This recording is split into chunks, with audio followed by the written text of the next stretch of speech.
श्री कृष्ण का पवित्र प्रिय दामोदर कार्तिक मास और आज कार्तिक मास के शुक्ल पक्ष की पहली तिथि। आज भगवान के गोवर्धन स्वरूप की पूजा होती है। यही कथा का आज विषय है।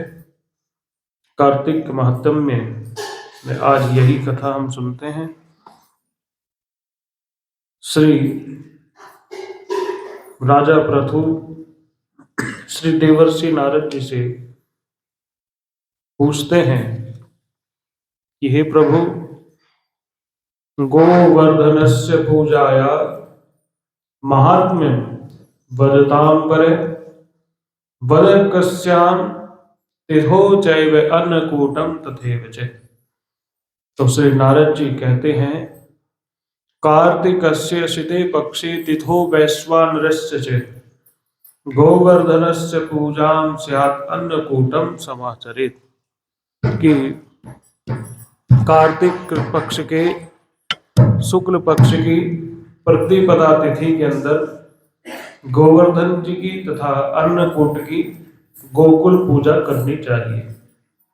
यदि किसी और स्थान में गोवर्धन तथा अन्नकूट की पूजा करना चाहते हैं, गोवर्धन के अतिरिक्त, गिरिराज जी के अतिरिक्त कहीं और यदि पूजा करना चाहते हैं, तो बहुत सा गोबर लेकर के पर्वत की मूर्ति बनाई जाए, भूमि को गोबर से लीप करके और विधि पूर्वक पूजा की जाए।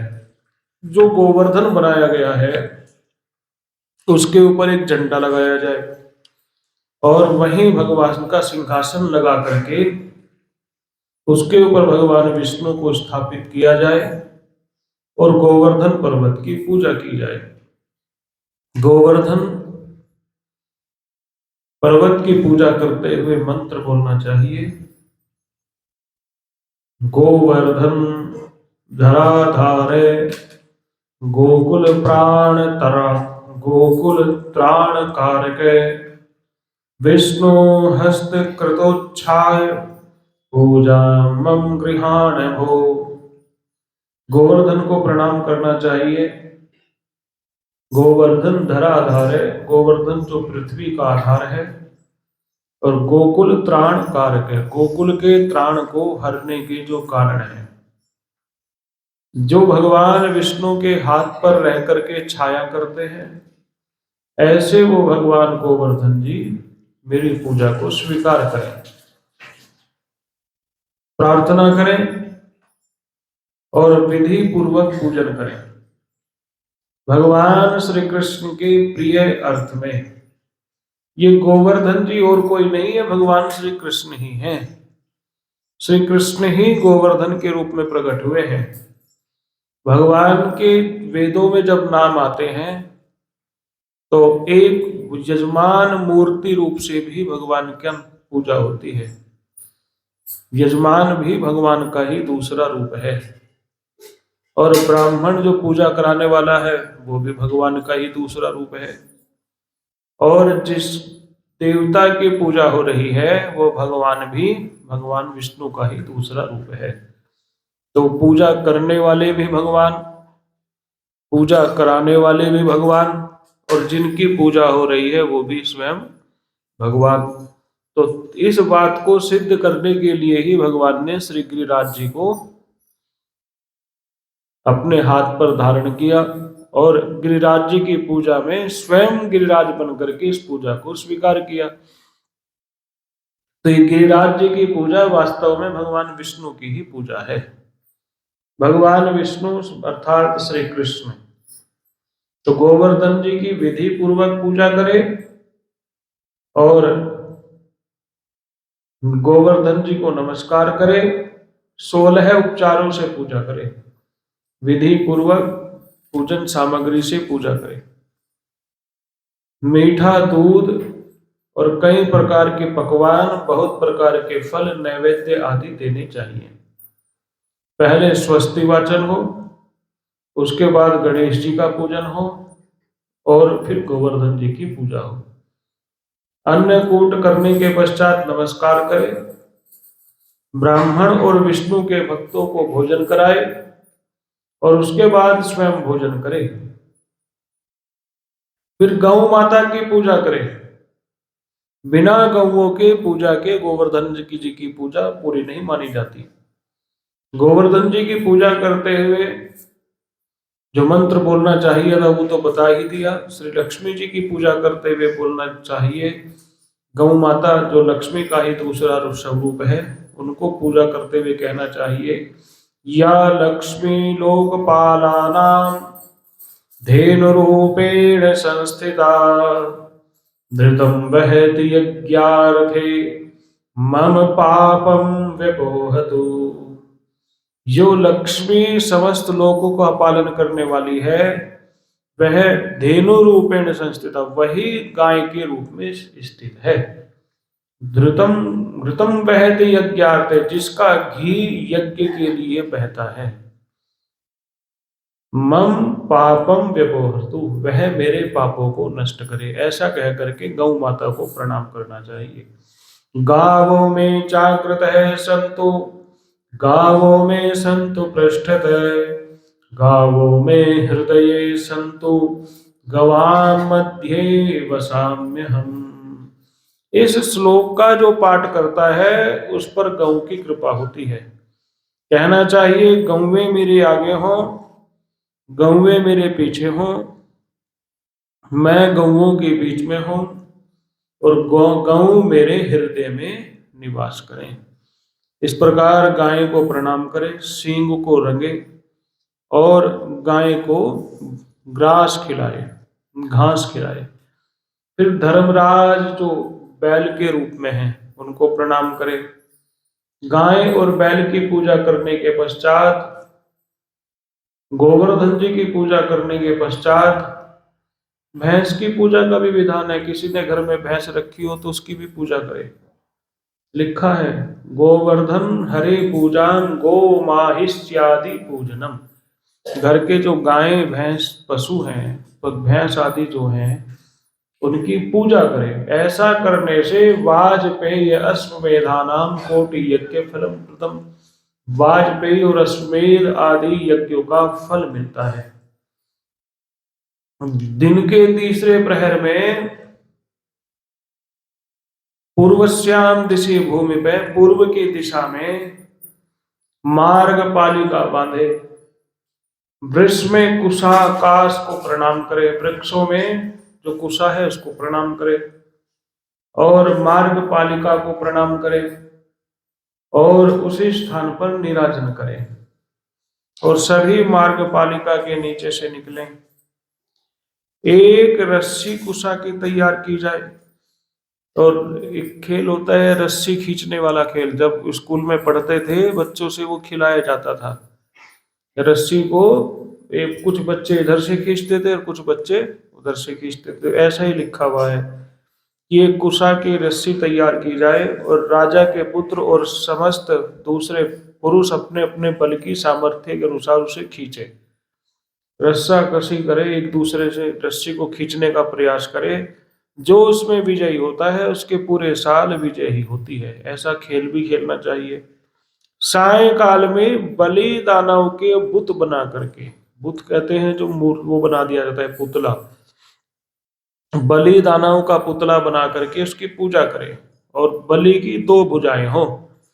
सारा परिवार प्रसन्नता के साथ माता पिता और बंधुओं के साथ पूजा करे, चंदन पुष्प दीप आदि की पूजा करे और जो भी बलि के नाम से दान दिया जाता है वह दान दक्षिणा सब प्रकार का सुख प्रदान करता है।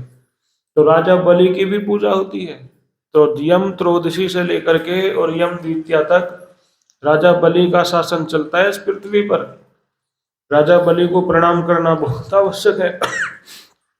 और फिर कहा कि बलि की पूजा करने के पश्चात धूप चंदन फूल दीपक वस्त्र आदि के द्वारा दामाद की भी पूजा करनी चाहिए। आज के दिन दामाद की पूजा का भी दिन है। और जो प्रतिवर्ष इस प्रकार विधि पूर्वक पूजा करता है, भगवान श्री कृष्ण की कृपा से मुक्ति प्राप्त होती है। तो जिनको भगवान ने दामाद दिए हैं, जिनकी बेटियों की शादी हो गई है, उन्हें आज के दिन दामाद जी की पूजा करनी चाहिए, कभी तो पूज लो। और राजा प्रथु कहते हैं कि महाराज, बलि के दिन दामाद की क्यों पूजा होती है? ऐसा आज के दिन में क्या खास बात है कि दामाद जी की पूजा होगी? और किसी ने पहले की भी है या आप मुझे पहली बार बता रहे हैं? प्रथु जी ने कहा। उन्हें भी आश्चर्य हुआ ये बात सुन करके। तो नारद जी कहने लगे कि जिस समय समुद्र मंथन हो रहा था, देवता और दानव समुद्र को मथ रहे थे, उस समुद्र मंथन से लक्ष्मी जी का प्रादुर्भाव हुआ। माँ लक्ष्मी जब प्रकट हुई तो माँ लक्ष्मी का विवाह भगवान विष्णु के साथ हुआ। भगवान विष्णु ने जब लक्ष्मी जी का पानी ग्रहण कर लिया तो समुद्र को बड़ी प्रसन्नता हुई, क्योंकि समुद्र की कन्या लक्ष्मी जी और विष्णु जी बन गई समुद्र के दामाद। तो विष्णु जी को दामाद के रूप में पा करके समुद्र देवता को बड़ी प्रसन्नता हुई। तो भगवान विष्णु ने कहा कि आप बड़े प्रसन्न हैं। तो समुद्र देवता ने कहा, जो जगत के आधार हैं वो भगवान विष्णु मेरे दामाद बने हैं, तो इसमें प्रसन्नता की बात तो है ही। और हम तो आपसे कुछ मांगना भी चाहते हैं। तो भगवान ने कहा मांगो। तो समुद्र ने कहा कि आप जो है हमारे यहाँ ही निवास करो, आप हमारे यहाँ ही रहो। तो भगवान विष्णु ने कहा तथास्तु।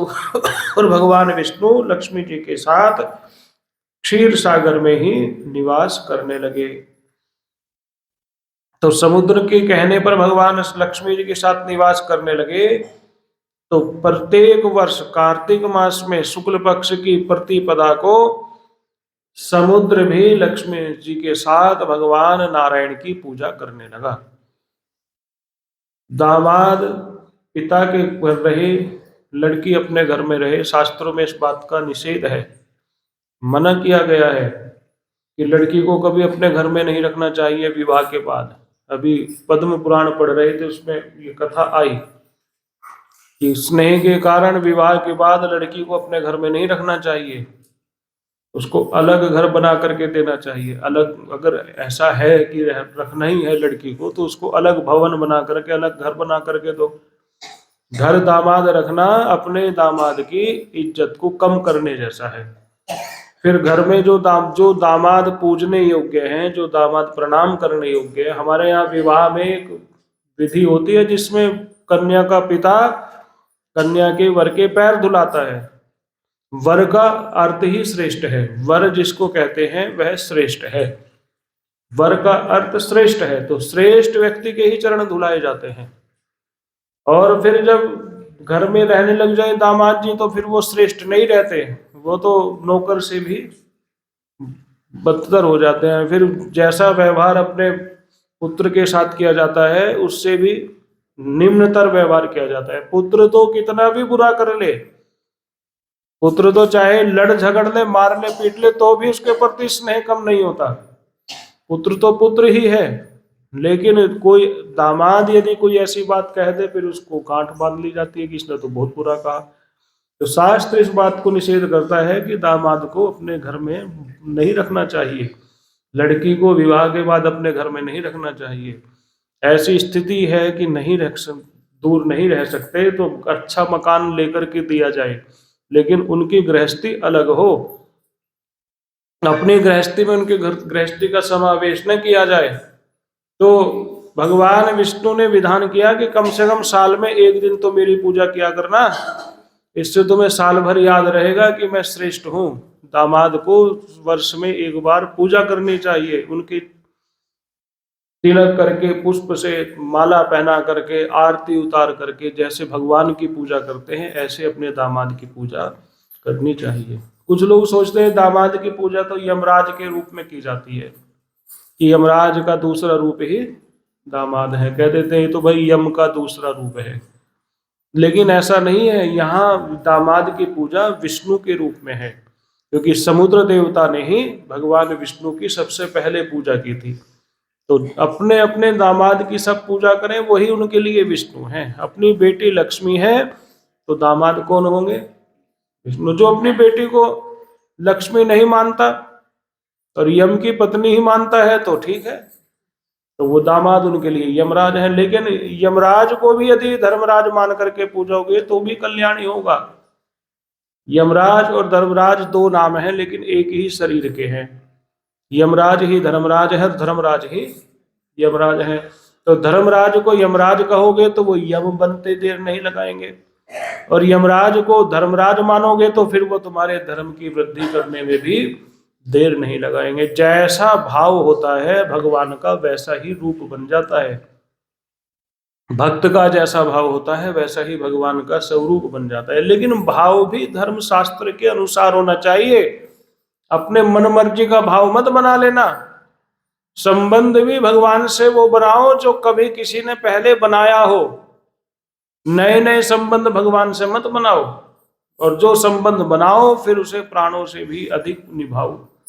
केवल भगवान मेरे बेटे हैं और भगवान मेरे बच्चे हैं कह करके और टोकरी में गली गली घुमाने से भगवान बच्चे नहीं बनेंगे। अगर भगवान को अपना बच्चा मानते हो तो फिर तीन नहीं, किसी के एक बेटा है तो दो मानो, या नहीं मानोगे? एक बेटा है और भगवान को भी तुमने अपना बेटा मान लिया, तो जो आपका मकान है ना उसमें से आधा मकान अपने बेटे के नाम करो और आधा मकान भगवान के नाम करो। तब तुम कर सको कचहरी में जाके कि मैं अपनी आधी संपत्ति तो देती हूँ अपने बेटे को, आधी संपत्ति देती हूँ लाला को जिसे मैंने अपना बच्चा माना है। तब तो तुम्हारी भक्ति है। और देना लेना कुछ नहीं, मेरा बच्चा है तो मेरा बच्चा है तो करते रहो सारे दिन, कुछ फायदा है उससे? तो भगवान से संबंध भी वो बनाओ जो शास्त्रोक्त हो। ऐसा नहीं कि अपनी मर्जी से जो मर्जी संबंध बना लिया और फिर गली गली उठाए फिरो। जब प्राणों पे बनती है ना तो भगवान को भूल जाते हैं, ठाकुर जी वहीं पड़े रहते हैं उसमें जूते घर में। शादी में जाते हैं तो शादी में वहां रख देते हैं ठाकुर जी को जहां झूठे बर्तन है उसी मेज के ऊपर। और नाचने कूदने के बाद जब चलने की याद आती है और बच्चा कहता है मम्मी जी उन्हें तो ले लो, तब मम्मी जी की याद आवे, हाँ भाई हम तो यही भूल जाते हैं। तो संबंध, फिर सबसे अच्छा संबंध तो भक्त और भगवान का है। इससे अच्छा संबंध संसार में दूसरा, क्योंकि उसमें भगवान से हमें कोई अपेक्षा, हमारी कोई अपेक्षा भगवान नहीं करते कि ये हमें कुछ देगा। बालक को तो सब कुछ चाहिए, पिता को कुछ चाहिए? पिता क्या बच्चों से कुछ मांगता है? पिता केवल सम्मान और भाव मांगता है। बच्चा तो सब कुछ मांगेगा, खिलौने भी मांगेगा, कपड़े भी मांगेगा, सब कुछ मांगेगा। एक छोटी सी कथा याद आ गई भाव के संबंध के कारण। एक भक्त थे, उन्होंने श्री राधा रानी जी को अपनी बहू मान रखा था। क्या मान रखा था? श्री कृष्ण को वो अपना बेटा मानते थे और श्री राधा जी को अपनी बहू मानते थे। उनकी 4 बहुएं थी। कितनी? और एक राधा जी को अपनी बहू मानते थे। पूजा घर में जो राधा जी थे उन्हें बहू की तरह पूजते थे, वो कि मेरी बहू है, श्री कृष्ण मेरे पुत्र हैं। संबंध बन गया। अब त्योहार आया, जैसे करवा चौथ का त्योहार है। पहले औरतें बाजार में नहीं जाती थी, वो जो मेकअप वाले हैं सब घर में ही आते थे, महिलाएं, और चूड़ी पहनाने वाला अलग, ज्वेलरी वाला अलग, कपड़े वाला अलग। गांव में तो ऐसा ही होता था। तो चूड़ी पहनाने वाला आया गांव में, तो लाला जी की उन भक्त की पत्नी ने कहा कि भाई उन्हें बुला लाओ, बहुओं को चूड़ी पहना देंगे। तो वो भक्तराज उन चूड़ी पहनाने वाले को अपने घर ले आए और कहने लगे, पहले ससुर अंदर भी नहीं जाते थे, बाहर ही बैठते थे। तो बैठ गए बाहर आकर के अपने कमरे में और कहने लगे, जाओ भाई अंदर जो मेरी बहुएं हैं उन्हें जैसी उन्हें चूड़ी चाहिए वैसी चूड़ी पहना दो। तो वो अंदर जाकर के चूड़ी पहनाने लगा। चूड़ी पहना करके जब वो आया तो उसने कहा, लाओ जी हमारे पैसे। कहने लगे, कितने हुए? कहने लगे, एक बहू की चूड़ी के 100 रुपए, और 5 बहुएं हैं तुम्हारी, 500 रुपए दे दो। तो उस भक्त ने कहा, 5 थोड़ी है, 4 हैं। कहने लगे, नहीं मैं तो 5 को पहनाई। कहने लगे, तो तुमने कैसे पहना दी जब मेरी बहुएं ही 4 हैं? कहने लगे, नहीं जी मैं तो 5 को पहनाई थी। कहने लगे, नहीं 4 को पहनाई। और ये कह करके उसने 400 रुपए उसको दे दिए। वो बेचारा बोला नहीं, गाँव में ऐसे ही लिहाजदारी होती है। वो पहन पैसे लेकर के चला गया और रात हुई। वो भक्त जब सो गए तो उन्हें सपने में श्री राधा जी आई और आकर के कहने लगी, आप मुझे अपनी बहू नहीं मानते? बस कहते कहते हो।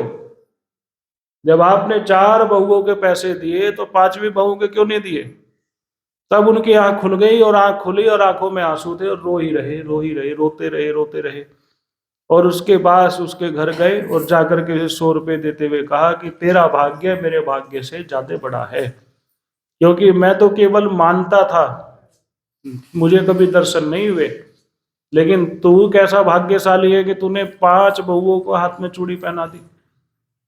और उसने उसको 100 रुपए दिए और उसे दिन अपने घर को छोड़ करके श्री राधा रानी के बरसाने में आकर के निवास करने लगे, सब कुछ त्याग दिया। तो संबंध तो ऐसा होता है, संबंध में तो सब कुछ त्याग दिया जाता है, और संबंधी को ही त्याग दिया जाए तो वो संबंध कैसा?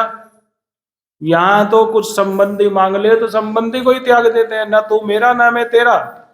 तो भगवान को वो भाव रखो भगवान के प्रति जो शास्त्र में मर्यादित हो, मर्यादित भाव से भगवान की पूजा करो। सबसे अच्छा भाव है भगवान को भगवान मानो, अपने को भक्त मानो, अपने को सेवक मानो। भाई भतीजा चाचा ताऊ के चक्कर में मत पड़ो, बहुत कठिन परीक्षा है, बहुत कठिन रास्ता है। आसान रास्ता चुनो, ठाकुर जी को घर में ही रख करके पूजो, गली गली लेकर के मत जाओ कि किसी के सत्यनारायण की कथा हो रही है, वहां सत्यनारायण की कथा में अपने ठाकुर जी लेके चल दिए, और वहां तो ठाकुर जी, अब ठाकुर जी की तो उनकी पूजा होगी जो उनके घर में है, वो अपने ठाकुर जी पूजेंगे या तुम्हारे पूजेंगे? और भगवान को बिना बुलाए कहे किसी को ले जाओगे तो वो क्या सम्मान करेगा तुम्हारे ठाकुर जी का? वो रख लेगा कि ये पूरा ना मान जाए, रख देगा, नहीं भी बिठा दो यहाँ, लेकिन उसके मन में भाव आवेगा ये वैसे ही उठाओ फिर हमने तो बुलाया भी नहीं, हम तो अपने ठाकुर जी की पूजा करेंगे। तो ठाकुर जी की सेवा मंदिर में होती है, तो घर में मंदिर जो बनाया है उसी में ठाकुर जी को रख करके उनकी पूजा करनी चाहिए। तो कार्तिक मास के शुक्ल पक्ष प्रतिपदा में दामाद की पूजा करनी चाहिए। दामाद को विष्णु का दूसरा रूप मान करके पूजा करनी चाहिए। जो अपने दामाद की पूजा करता है उसको अश्वमेध आदि यज्ञ का फल प्राप्त होता है।